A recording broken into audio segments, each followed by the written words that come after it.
Providence, qui est en lien avec l'identité, le nom de l'Église. Et le titre de mon message, c'est « Dieu te protège, mais ». En fait, Dieu pourvoit à notre protection. Il y a une providence divine, il y a quelque chose qui se met en route, qui se met en mouvement dans le ciel, un Dieu puissant qui est là pour nous protéger. Et ça, c'est une super bonne nouvelle. Dans les temps que nous vivons, savoir qu'il y a un Dieu qui nous protège, c'est vraiment bon. Mais, parce qu'il y a un mais. Et il va être question de ça ce matin. En fait, je bénis Dieu pour cette saison dans laquelle nous sommes, pour cette série de messages sur la provision divine. Et ce matin, j'aimerais peut-être rappeler à quelqu'un quelques principes fondamentaux pour qu'ils soient bien enracinés en nous et qu'ils continuent de produire du fruit. Peut-être que pour quelqu'un, ça va être une révélation. Je n'étais pas au courant, je ne savais pas ce que tu disais. Vraiment, je le découvre. Et dans les deux cas, j'aimerais le dire à tout le monde dès le départ. En fait, nous sommes sur la même ligne de départ et nous allons tous passer la même ligne d'arrivée à la fin de ce message. Nous sommes tous concernés. Il y a 8 amen. On est 430 ce matin, il y a 8 amen. Je vous le dis, nous sommes tous concernés. Lorsque nous sommes venus à Christ, lorsque nous découvrons Christ, lorsqu'on commence à comprendre qui est Jésus et que nous réalisons que nous sommes pécheurs, c'est-à-dire que nous sommes coupés, nous sommes séparés, on n'est pas en phase avec le ciel, quand on réalise ces choses et qu'on se tourne vers Christ, qu'on vit ce que la Bible appelle la repentance, c'est faire demi-tour, je me convertis, je fais demi-tour dans ma façon de vivre et de penser. J'ignorais Dieu, maintenant je me tourne vers lui. J'ignorais Christ, je me tourne vers lui. L'Esprit de Dieu me convainc de ces choses. Et quand je choisis de marcher avec Christ, je lui donne ma vie, je vis le salut, je suis sauvé. Je suis sauvé. Je suis sauvé du jugement à venir. Je suis sauvé de la colère de Dieu face à mon indifférence aux choses de Dieu. Je suis sauvé, je passe des ténèbres à la lumière. Je passe de la mort à la vie. Mort éternelle, vie éternelle. Je passe d'une vie où il n'y a pas la paix à une vie où il y a la paix. Je passe d'une vie où il n'y a que des plaisirs éphémères, mais pas le bonheur. Parce que la Bible nous dit, c'est le psaume 25 de mémoire qui dit que c'est Dieu qui donne le bonheur. On est capable d'aller chercher du plaisir, mais le bonheur vient de Dieu. Et je passe d'une vie où il n'y avait pas toutes ces choses à une vie où il y a toutes ces choses. Et dans les semaines qui viennent de passer, on a rappelé avec force que Dieu pourvoit à nos besoins matériels. Et on le vit. Que Dieu pourvoit à nos besoins émotionnels, et on le vit avec la famille de Dieu. Que Dieu pourvoit à nos besoins spirituels, et on le vit à travers Jésus. Dieu pourvoit, mais Dieu n'est pas un distributeur. C'est pas je mets ma prière le dimanche, clac, puis poum, j'ai le cadeau qui tombe, et je le mange comme ça tranquillement à la sortie. Dieu n'est pas un distributeur. Jésus, je l'ai présenté, on l'a célébré ce matin, la table qui a été dressée nous parle de Jésus notre sauveur. Jésus notre sauveur. Mais c'est un pack. Jésus n'est pas juste notre sauveur. Et c'est la version, c'est la partie facile, accessible. J'ai rien à faire. Jésus, tu m'as sauvé. Je peux rien faire. C'est toi qui m'as sauvé. Je peux juste le reconnaître et l'accepter. Cette partie-là, tout le monde en veut normalement. Normalement, tout le monde en veut. J'ai rien à faire, je reçois Christ dans ma vie. Mais aussi vrai que Jésus est notre Sauveur, Jésus est également notre Seigneur. Il vient dans notre vie non seulement comme Sauveur, celui qui nous sauve d'une mort certaine, mais il arrive également. C'est le même, c'est pas une option supplémentaire que j'active. Tu sais, des fois, un contrat, il y a une case à cocher en plus. Et puis non, mais je n'ai pas coché la case. C'est les deux. Il est notre Sauveur et Jésus-Christ est notre Seigneur. Le Seigneur veut dire le Seigneur, le Roi des rois. C'est celui qui est en position d'autorité, c'est celui qui décide, c'est celui qui règne, c'est celui qui gouverne, c'est celui qui donne à ma vie un sens, un cap, une direction. C'est celui qui me dit ce que je suis supposé vivre. Jésus-Christ est Seigneur. C'est notre réalité, c'est notre espérance. Dieu a pourvu pour notre salut. Mais Dieu a pourvu également pour que nous ayons un Seigneur. Ça veut dire quoi? Concrètement, est-ce que les choses doivent changer dans notre vie? La réponse, assurément, est oui. Voyez-vous, je crois la chose suivante, et je l'ai écrit en ces termes, la protection de Dieu suppose que nous ne fassions pas n'importe quoi avec n'importe qui à n'importe quel prix pour satisfaire n'importe quel désir. La protection de Dieu n'est pas inconditionnel. C'est pas je peux faire n'importe quoi, Dieu me protège. Vous le savez ou vous ne le savez pas d'ailleurs, je fais de la moto, je suis motard, on a ACM 83 ici, je suis président de la fédération ACM France, etc. J'entends encore aujourd'hui, pas à l'église, mais j'entends encore dans le milieu motard des gens même qui pourtant ont la foi, dire mais moi je peux rouler à 180, Jésus est mon passager, il descend à 130. Il descend à 130. Cherche pas. Il descend à 130. Je peux pas faire, j'ai pas une immunité. Certains vous suivez Koh-Lanta, et puis tout le monde décide de m'éliminer, mais moi j'ai l'immunité. Non, Jésus n'est pas l'immunité. Je ne suis pas supposé faire n'importe quoi, avec n'importe qui, n'importe comment, pour satisfaire n'importe quel désir, sous prétexte que j'ai la protection de Dieu dans ma vie. Nous avons, et c'est cette portion de la vie chrétienne qui vient nous chercher. Parce que Christ, notre Sauveur, c'est lui qui vient nous chercher. Mais Christ, mon Seigneur, il y a quelque chose que je vais aller chercher auprès de lui. Les conseils, la direction et sa volonté. Parce que Jésus-Christ, Seigneur, suppose de comprendre certains principes fondamentaux. Deutéronome, livre du Deutéronome dans la Bible, chapitre 23, verset 14, dit ceci. L'Éternel, ton Dieu. Déjà, est-ce que l'Éternel est le Dieu de quelqu'un ici? Si ce n'est pas ton Dieu, rassure-toi, continue ta sieste, t'es bien.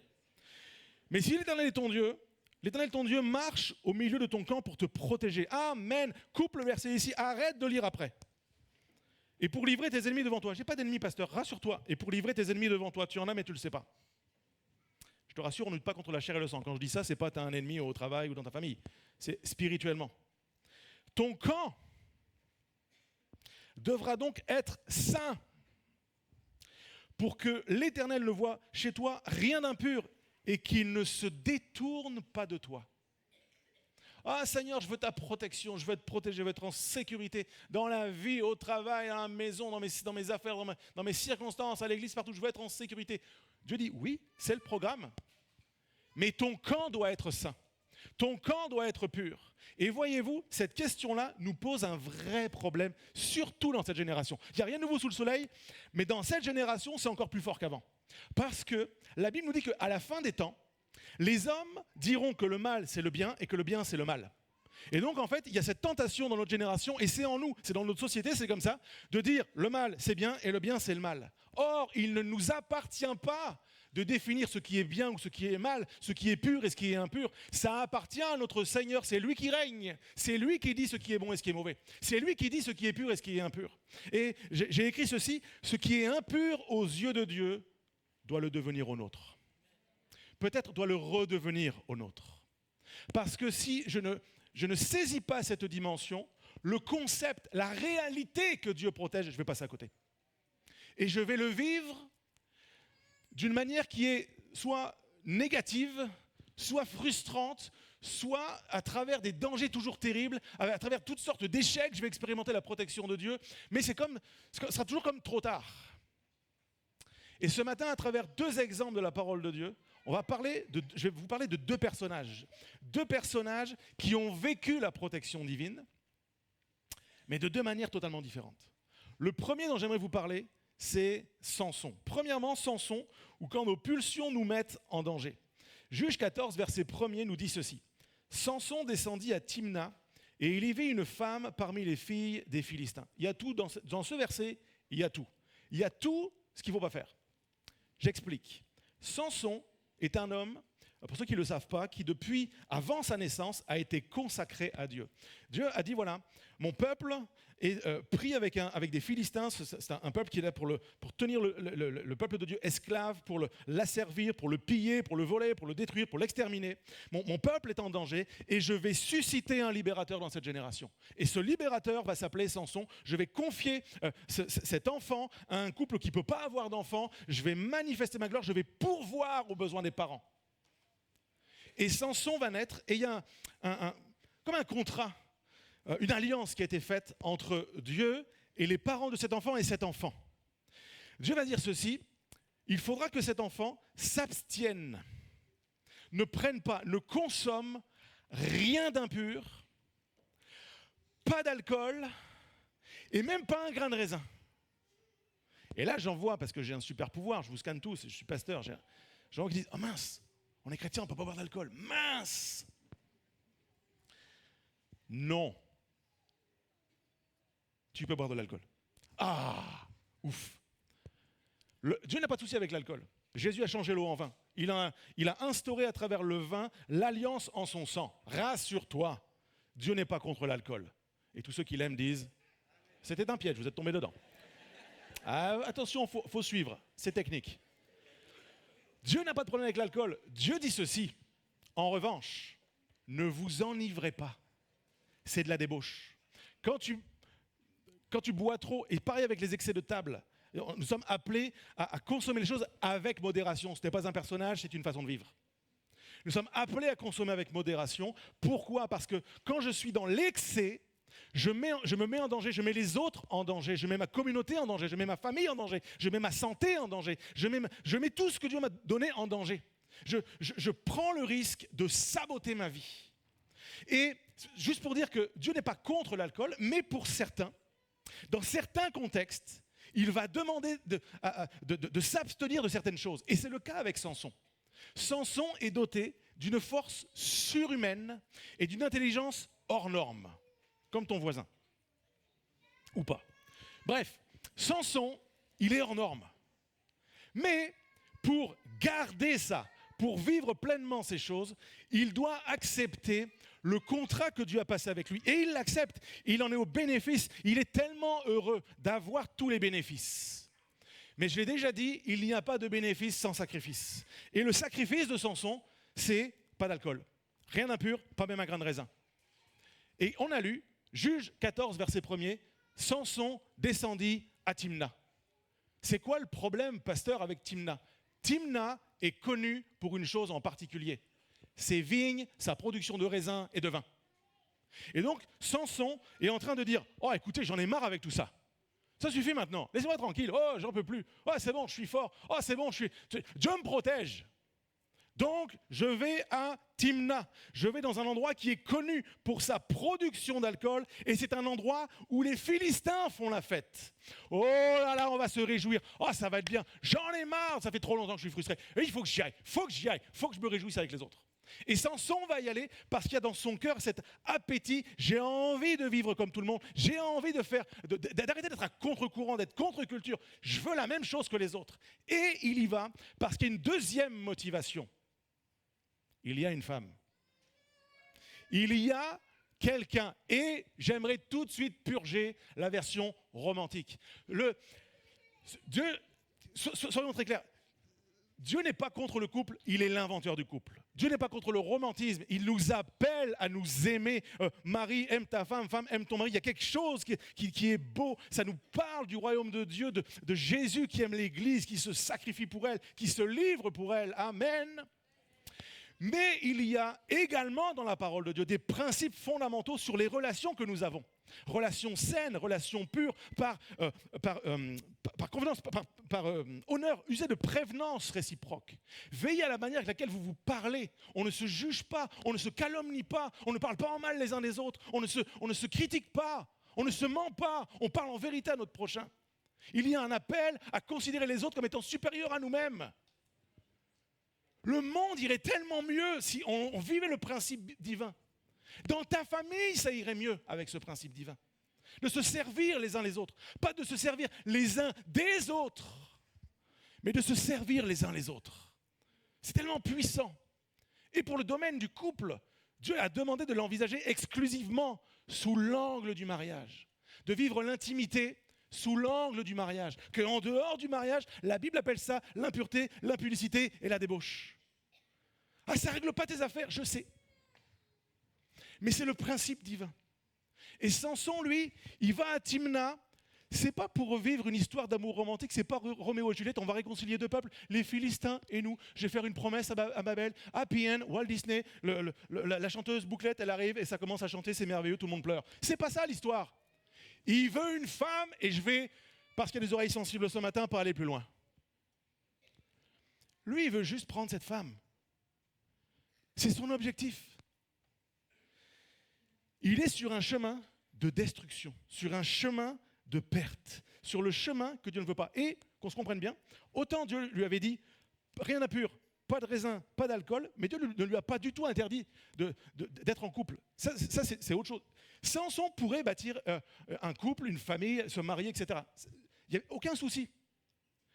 Mais ce n'est pas l'objectif de Samson. Et c'est pour ça qu'il veut aller dans le camp des Philistins, le camp du peuple ennemi de Dieu, de ceux qui veulent les détruire, parce que lui, en fait, il a juste vu une fille qui est belle, et puis il veut cette fille qui est belle, comme un enfant capricieux, il refuse qu'on puisse lui dire non, je refuse la frustration, je refuse qu'il y ait des limites, je suis sans limite, je suis mon propre Dieu. C'est le chemin de la destruction. La frustration n'est pas nécessairement négative. Tous les parents le savent.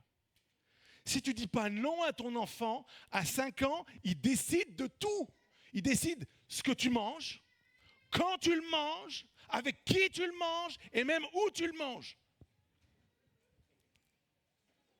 Et les parents qui pleurent. Ça va aller, on va prier pour vous à la fin. La frustration est nécessaire. S'il n'y a pas quelque chose qui me dit stop, je vais abuser de toi. C'est une réalité. Il faut qu'il y ait des interdits, non pas pour les braver, mais pour garder en sécurité. Et quand Dieu pose un interdit, c'est toujours pour notre protection. Toujours, ce n'est pas pour t'embêter. Ce n'est pas parce qu'il ne t'aime pas, ce n'est pas parce que tu es moins bien, ce n'est pas parce qu'il t'a oublié, c'est nécessaire pour ta protection. Dieu te protège, mais il y a des principes à accepter. Et Samson est en train de les refuser. Si je pouvais le voir, si l'action se passait maintenant, que je voyais la scène, je dirais « Samson, va pas à Timna, va pas vers cette femme ». J'ai lu la suite de l'histoire, et je t'encourage à le faire, c'est juge 14. Ça a été une catastrophe. Il a manqué de mourir avec cette histoire-là. Quand Dieu dit « Prends pas, mange pas, va pas », il y a une bonne raison. Dieu le fait parce qu'il t'aime. Parce qu'il t'a sauvé pas pour que tu meurs, il t'a sauvé pour que tu vives. Samson, il y va. Et sur cette route, il va se passer un truc de dingue. Juge 14, verset 5. Samson descendit avec son père et sa mère à Timna. Lorsqu'ils arrivèrent aux vignes de Timna, voici un jeune lion rugissant vint à sa rencontre. L'esprit de l'Éternel saisit Samson et sans rien avoir à la main, Samson déchira le lion comme on déchire un chevreau et il ne dit point à son père et à sa mère ce qu'il avait fait. Il descendit, parla à la femme et elle lui plut. Quelque temps après, il se rendit de nouveau à Timna pour la prendre et se détourna pour voir le cadavre du lion. En fait, cette histoire est surréaliste pour nous.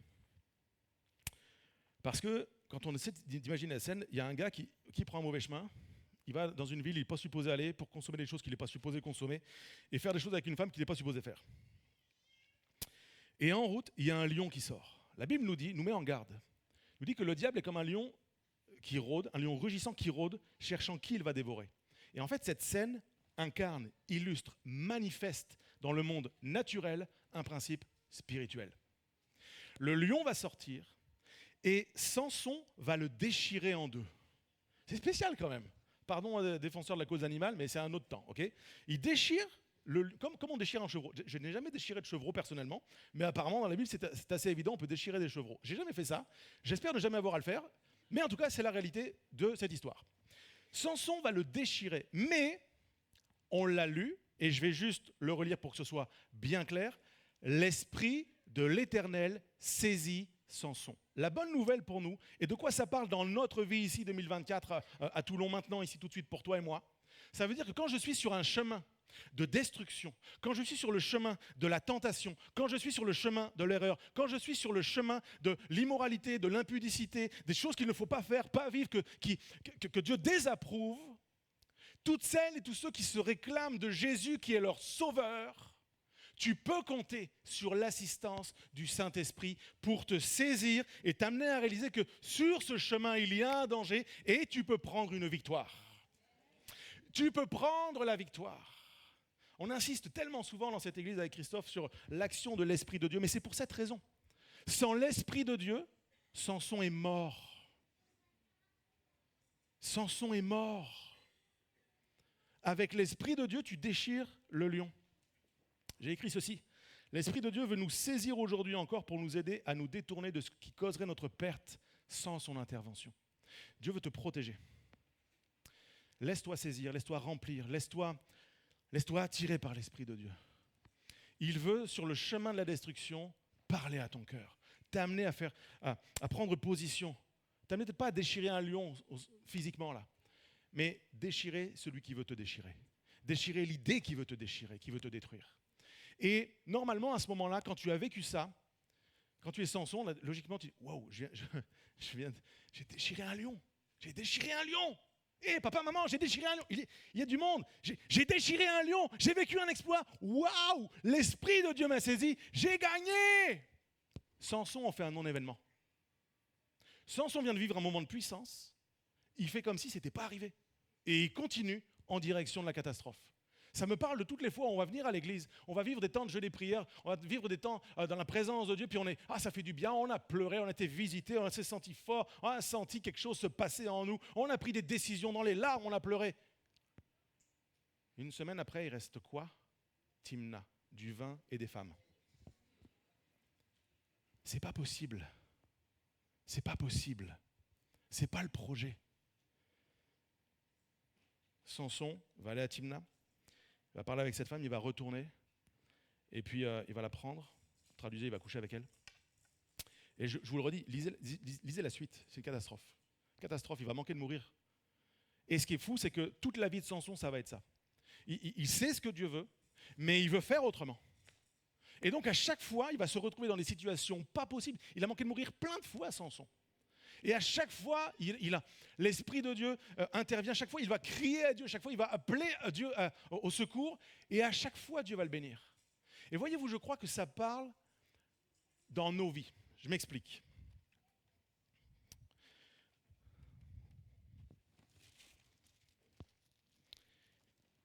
Il y a deux façons.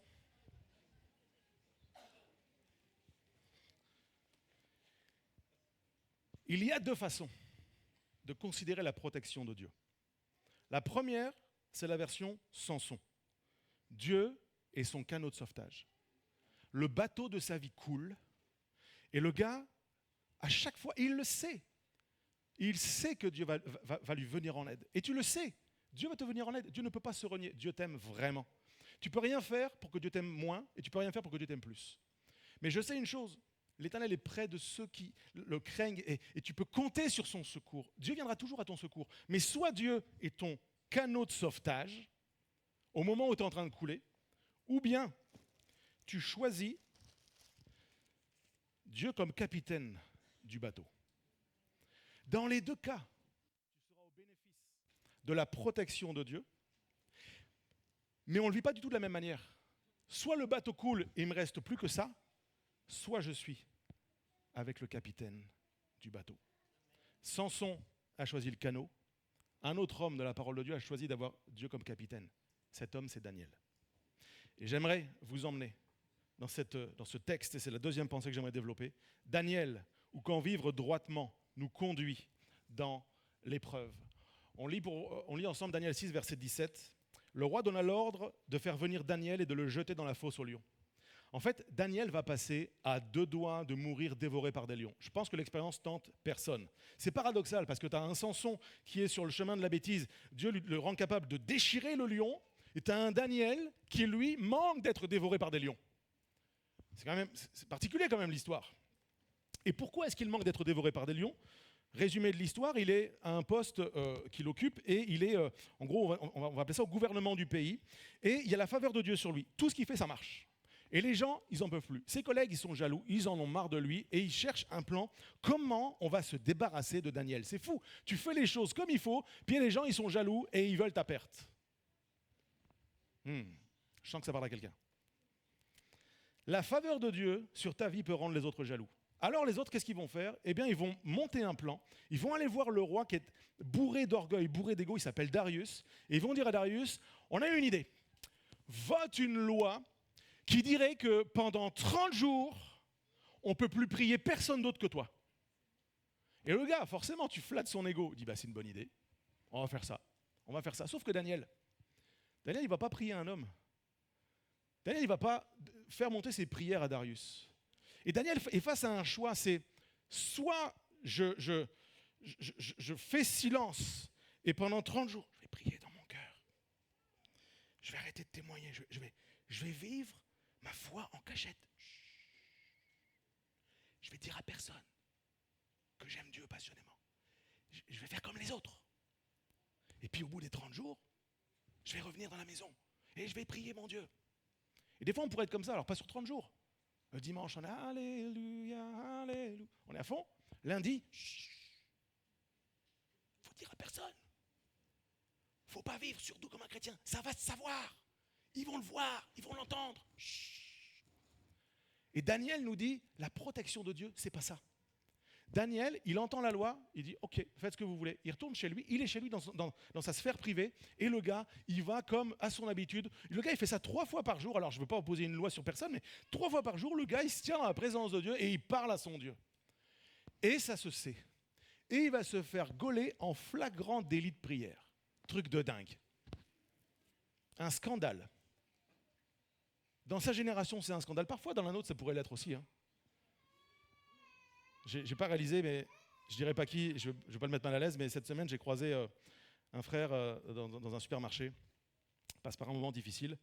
Et il me partage son histoire. Et je lui dis, écoute, je vais prier pour toi. Et puis, je n'ai même pas attendu qu'il me dise banco. Moi, j'ai prié dans le magasin, j'ai prié dans le rayon. Tant pis s'il y a une caissière qui passe, tant pis s'il y a des clients, c'est pas grave.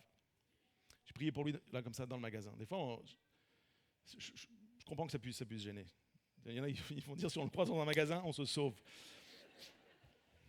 Faites pas ça. Mais je veux dire, des fois, on peut vivre tellement comme un caméléon. Chrétien caméléon. Caméléon, c'est pas glorieux. On ne peut pas être chrétien à l'église le dimanche et puis autre chose la semaine. Et Daniel a refusé. Il a refusé de baisser le standard. Il a refusé de brader sa foi. Il a refusé de brader son témoignage.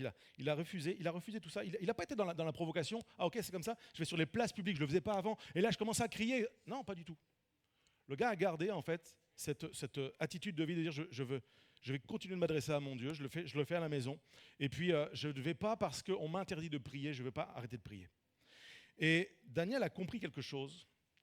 Je l'ai écrit comme ça, la protection de Dieu est plus importante, plus rassurante, plus sécurisante que la protection des grands de ce monde. S'en affranchir est la meilleure façon de perdre notre assurance. Daniel, là, c'est quelque chose qu'il a compris. Si je fais confiance à l'autorité de Darius, je suis mort. Si je fais confiance à l'autorité de Dieu, si ma foi est dans mon Dieu, ma confiance m'assure sa protection. Et dans le pire des cas, même si je meurs, eh ben, je serai plutôt avec lui. À partir du moment où la mort ne peut plus rien pour toi, à partir du moment où la mort ne te fait plus peur, à partir du moment où la mort n'est qu'un passage, une transition pour aller vers ton Dieu, ben écoute, si on me prend en flagrant délit de prière et que ça me fait mourir, je serai plus vite avec mon sauveur. Donc à partir de là, le game est plié. Tu n'as plus de prise sur moi, tu n'as plus de pouvoir sur moi. Tu ne peux plus me faire peur. Tu ne peux plus me dire que je vais tout perdre. J'ai tout perdu en venant à Christ. Et dans sa grâce, il pourvoit tout ce qui est nécessaire depuis. Tu n'as pas de prise sur moi, tu n'as pas de pouvoir sur moi. Quand tu parles comme ça à tes peurs, à tes ennemis, à tes légendes, à tes monstres, à tes cauchemars, à tes frayeurs, tu te positionnes avec le capitaine, du côté du capitaine du bateau. Daniel l'a compris, Daniel l'a vécu, Daniel l'a expérimenté. Et lisons la suite dans le livre de Daniel, chapitre 6, verset 17. Le roi dit à Daniel, « Que ton Dieu que tu sers avec persévérance veuille te délivrer. » On apporta une pierre, on la plaça sur l'ouverture de la fosse. Le roi y apposa l'empreinte de son anneau et de l'anneau de ses hauts fonctionnaires afin que rien ne puisse être modifié pour Daniel. Le roi se rendit ensuite dans son palais. Il passait la nuit sans manger, sans faire venir de danseuse devant lui et sans parvenir à trouver le sommeil. Le roi se leva tôt le matin avec l'aurore et se précipita à la fosse aux lions. En s'approchant de la fosse, il appela Daniel et d'une voix triste lui demanda « Daniel, serviteur de Dieu vivant, ton Dieu que tu sers avec persévérance a-t-il pu te délivrer des lions ?» Daniel répondit au roi. Ah Seigneur, merci pour les Daniel répondit au roi. Roi, puisses-tu vivre toujours? Le gars vient quand même de le jeter une nuit dans une fosse aux lions. Il souhaite du bien à son ennemi. Qui veut s'inscrire? Ok, on va prier. Non, c'est fou quand même. Mon Dieu a envoyé son ange et fermé la gueule des lions. Ils ne m'ont fait aucun mal parce que j'ai été trouvé innocent devant lui. Devant toi non plus. Je n'avais rien fait de mal. Le roi fut alors tout heureux et ordonna de faire sortir Daniel de la fosse. Daniel fut retiré de la fosse. On ne trouva aucune blessure sur lui parce qu'il avait eu confiance en son Dieu. Il n'est pas écrit, on ne trouva aucune blessure sur lui parce qu'il avait pris un séminaire avec Bouglione, il savait dompter les lions. Il n'est pas écrit, on ne trouve aucune blessure sur lui parce qu'il était parti avec une réserve de bouffe, il a donné à manger au lion, il était tranquille.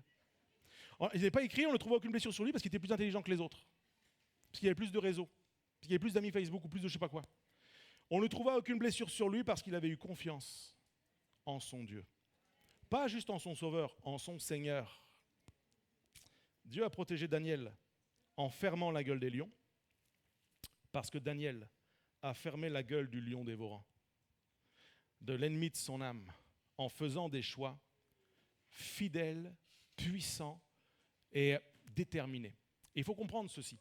Cet épisode, on le lit dans le 6e chapitre du livre de Daniel.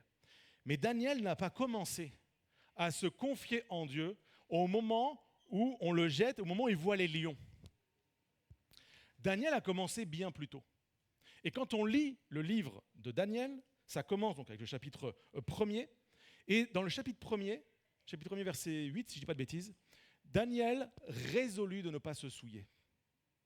Il y a une décision. Et ça a commencé avec une décision, et Darius va faire un constat. Il va dire, le Dieu que tu sers avec persévérance.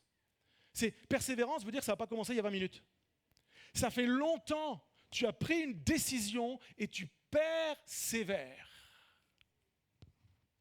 Le mot ici, servir, le Dieu que tu sers avec persévérance, c'est un mot hébreu, et le mot hébreu c'est pélash. Et ce mot signifie donc servir, mais il a un autre sens, qui est la signification de adorer.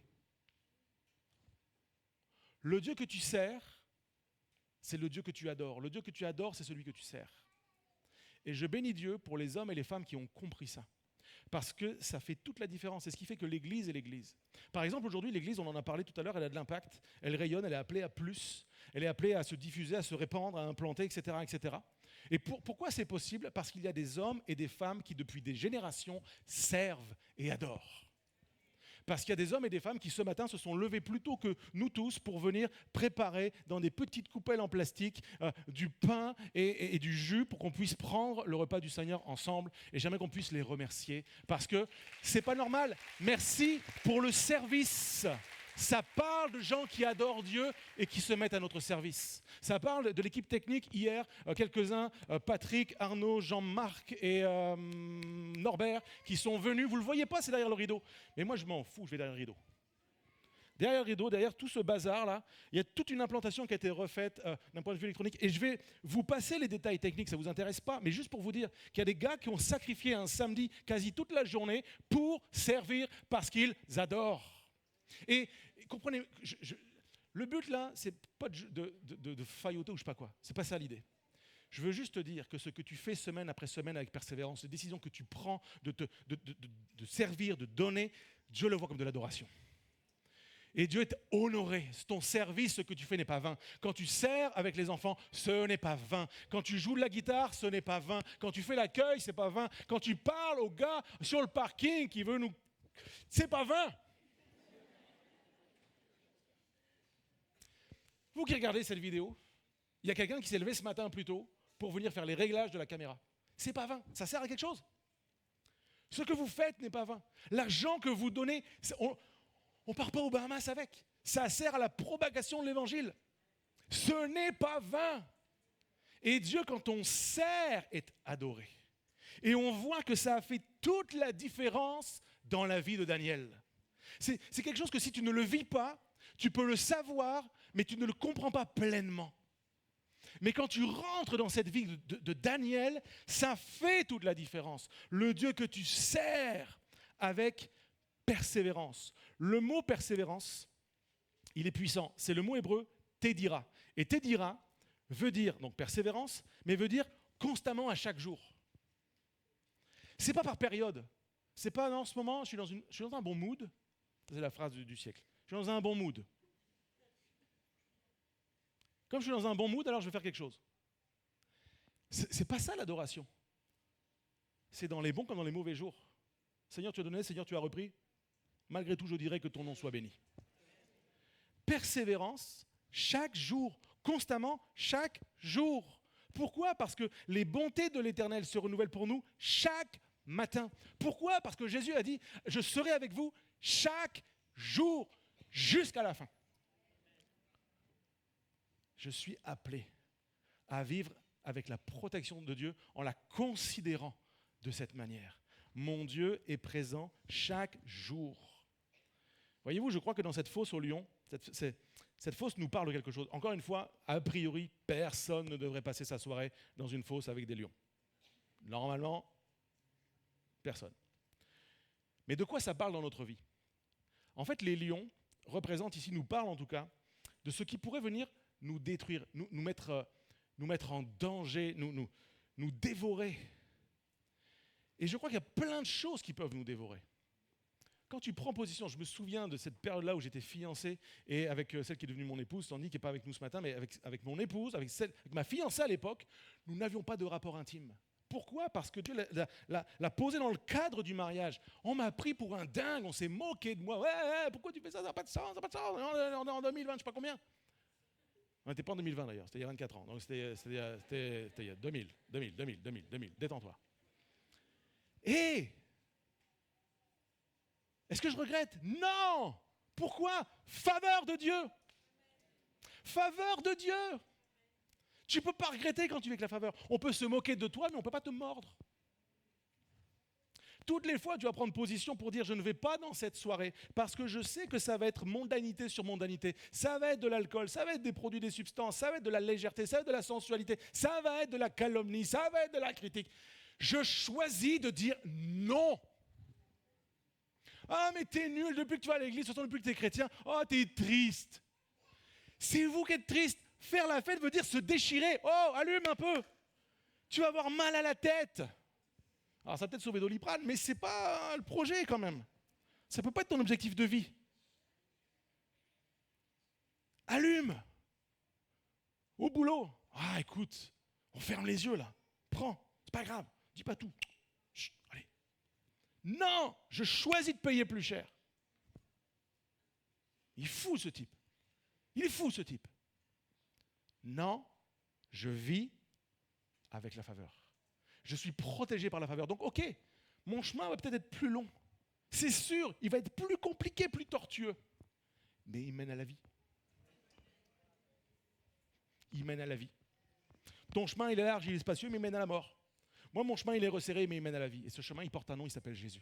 Alors, je vais suivre l'enseignement de Jésus. Et je sais que même si c'est plus compliqué, même s'il y a des lions qui tentent de se moquer de moi, de me faire couler dans tous mes bons principes, même si la tentation vient jusqu'à moi, je vais la refuser. Comme Daniel. Daniel, chapitre 1er, verset 8. Daniel résolu de ne pas se souiller. Et écoutez bien, parce que ça c'est une folie. Daniel résolu de ne pas se souiller avec les mets du roi, avec la bouffe du roi. On dit, bah là quand même, détends-toi frère, c'est pas si grave, on lui amène à bouffer. C'est quoi le problème encore avec la bouffe? Dans le contexte, le concept est le suivant. On fait des orgies, viens manger à table avec nous, on va te régaler. Daniel a refusé toutes les mondanités. Un chrétien qui vit avec Dieu comme capitaine refuse la mondanité. Il dit stop, il dit non. Et il se retire peut-être comme Daniel l'a fait dans sa chambre pour aller prier. Oh, c'est pas marrant, hein? Ben ouais, mais crois-moi que quand tu sors de la fosse au lion et que tu n'as aucune blessure, ta vie vient de faire la différence et je pense que tu as shifté personnellement. Et moi, je vous le dis, ça vaut tellement la peine. Soit Dieu sera mon canot de sauvetage et je vais finir ma route là-dedans, ou soit je serai avec le capitaine dans le bateau qui va bien.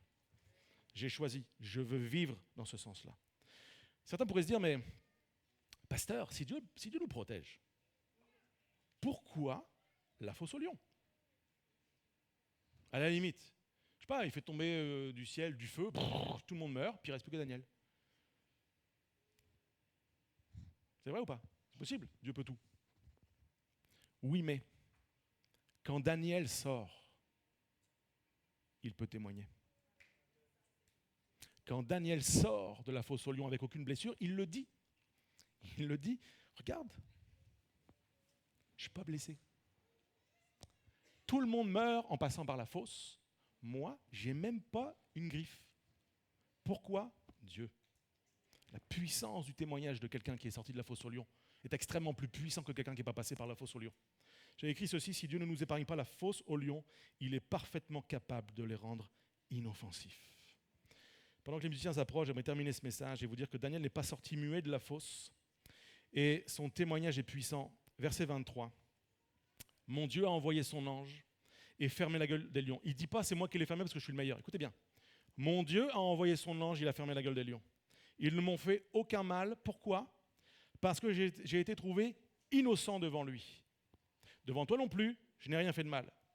La question que l'on pourrait se poser, les uns et les autres, c'est de se dire, ok, Daniel, il est innocent, mais moi je ne suis pas innocent, là, je ne suis pas sûr que je sois innocent. En fait, là, il y a des questions qu'il faut qu'on se pose, parce que peut-être cet homme avait des super pouvoirs. Peut-être c'est une espèce de Marvel évangélique, il a des pouvoirs, il est innocent. Mais j'ai lu ma Bible, Épître de Paul aux Romains, chapitre 3, verset 23. Tous sont péchés, tous sont privés de la gloire de Dieu. Daniel, il ne l'est pas. Je ne suis pas concerné par ton message, pasteur. Je vous propose qu'on aille un peu plus en détail. Quand Daniel va dire « innocent », ce mot dans le texte vient d'un mot hébreu qui est le mot « zaka ». Et « zaka » veut dire, écoutez bien, rendre pur, garder propre et purifier. Daniel est en train de nous dire la chose suivante. C'est un principe de la vie chrétienne quand Jésus-Christ est Seigneur et pas juste Sauveur. Et que Daniel nous prouve que ça marche.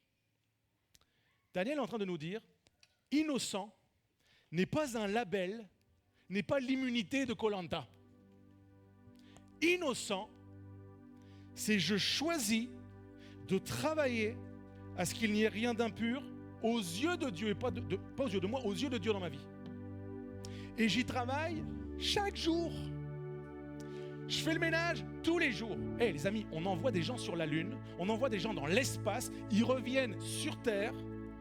On n'est pas capable de faire une éponge, tu la passes une fois et plus jamais c'est sale.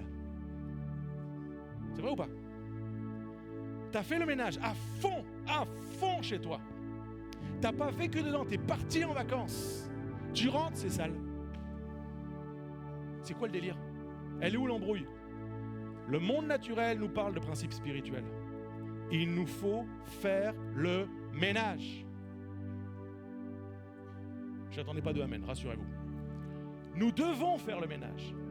Quand je suis dans un mode de vie où je choisis de chaque jour de me dire Seigneur, qu'est-ce qui te plaît ? Qu'est-ce qui t'honore ? Qu'est-ce qui ne te plaît pas ? Qu'est-ce qui te déshonore ? Même si moi je trouve que c'est bien, mais que si toi tu trouves que c'est pas bien, je ne vais pas le faire.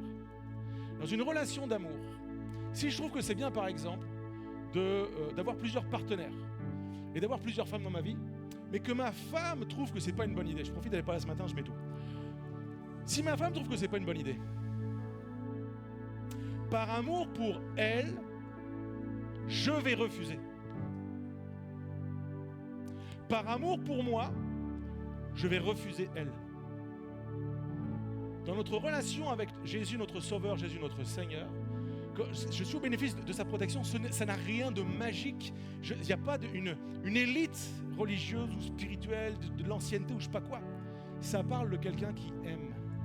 Ça parle de quelqu'un qui aime et qui dit « Ok, je vais faire ce que toi tu veux et pas ce que moi je veux. » C'est le sens de la prière de Jésus dans ce jardin de Gethsémane. La veille de sa mort, il va dire ceci, la veille à son arrestation, il va dire ceci. Non pas ma volonté, mais la tienne.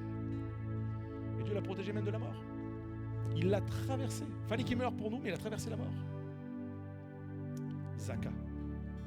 La Bible appelle ça la sanctification.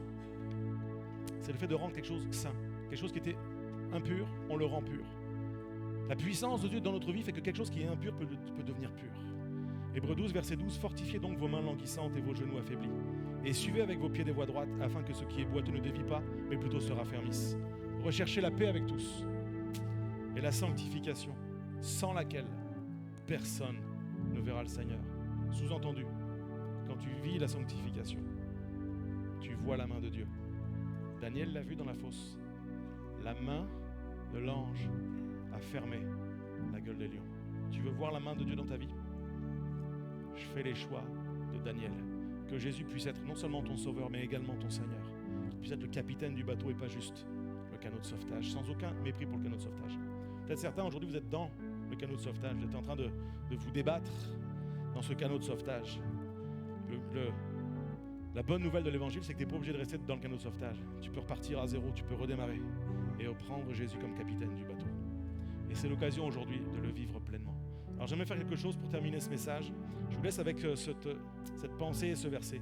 La protection de Dieu va de pair avec notre confiance et notre consécration. Et je dis ça sur la base du Proverbe 29, verset 25. La crainte des hommes tend un piège, mais celui qui se confie en l'Éternel est protégé. La protection suppose de se confier, de mettre notre foi, notre espérance en l'Éternel. Alors je vais vous inviter à vous lever avec moi dans la présence de Dieu ce matin. Et j'aimerais juste prier. Je ne vais pas faire un appel, je ne vais pas vous demander de faire quelque chose de particulier aujourd'hui. Je voudrais juste en fait nous renvoyer les uns les autres, et je suis le premier concerné, à considérer, est-ce que je veux vivre le canot de sauvetage ou je veux vivre avec l'expertise, la faveur, les compétences du capitaine du bateau. Je ne veux pas traverser la vie dans un canot de sauvetage, je veux traverser la vie dans le bateau dont Jésus est le capitaine. Et très concrètement, ça veut dire quoi? Au-delà du langage imagé de la parabole, ça veut dire Seigneur, tu es mon Seigneur. Et pas juste Seigneur, reste mon sauveur. Et peut-être que tu pourrais prier, te dire Seigneur, Jésus, je veux que tu sois pleinement mon Seigneur. Et ça vient peut-être, ça va demander peut-être des ajustements dans ma vie, ça va peut-être demander des décisions, d'abandonner certaines choses, d'en démarrer d'autres. Mais par amour, parce que tu m'as aimé, comme personne ne m'a aimé, alors moi par amour en retour, je veux juste faire ce qui t'est agréable. Parce que je sais que c'est bon pour moi, tu me le demandes par amour, mais en plus, je sais qu'il y a la bénédiction de ta protection avec ça. Tout le monde a les yeux fermés ce matin, et peut-être quelqu'un est là. Et c'est la première fois, l'une des premières fois que tu entends l'évangile, et tu n'as jamais eu l'occasion de choisir Jésus déjà comme ton sauveur. Tu peux le faire simplement. Et lui dire simplement, je te donne ma vie, Seigneur, je te demande pardon pour mes fautes. Jésus devient mon sauveur et devient mon Seigneur. Il n'y a pas de prière magique, il n'y a pas de récitation à faire. Juste de parler dans ton âme, de parler avec ta bouche, de dire Seigneur, je t'invite dans ma vie. Et pour quelqu'un qui marche avec Dieu depuis longtemps, change d'embarcation, passe du canot au bateau. Seigneur, nous te prions ensemble ce matin parce que nous savons que nous sommes à l'abri. Nous sommes au bénéfice de ta protection toujours. Seigneur, mais nous faisons le choix d'être abrités par toi, d'être dans le bon bateau, dans le bon bâtiment. Seigneur, que tu puisses être le capitaine de notre bateau. Merci mon Dieu parce que tellement souvent tu nous as protégés, tellement souvent tu nous as gardés, tellement souvent. Et aujourd'hui, nous voulons te le dire, nous choisissons, Seigneur, encore aujourd'hui, de dire, Seigneur, abrite-nous, protège-nous, parce que tu es notre Seigneur, c'est notre désir, c'est notre prière ensemble ce matin. Et nous te confions encore nos vies, je te confie la vie de chaque homme, chaque femme, chaque couple, chaque enfant, chaque vieillard dans ce lieu. Quelle que soit notre situation, notre vie, notre arrière-plan, quel que soit l'endroit où nous en sommes en ce moment, je veux te confier chacun et chacune, afin que tu nous gardes dans ta protection divine, celle qui garde dans la paix et qui nous fait vivre des exploits. C'est dans le nom de Jésus Père que nous te prions. Amen. Amen. Est-ce qu'on pourrait avec l'équipe de louanges sceller ce moment et chanter « Abrite-moi »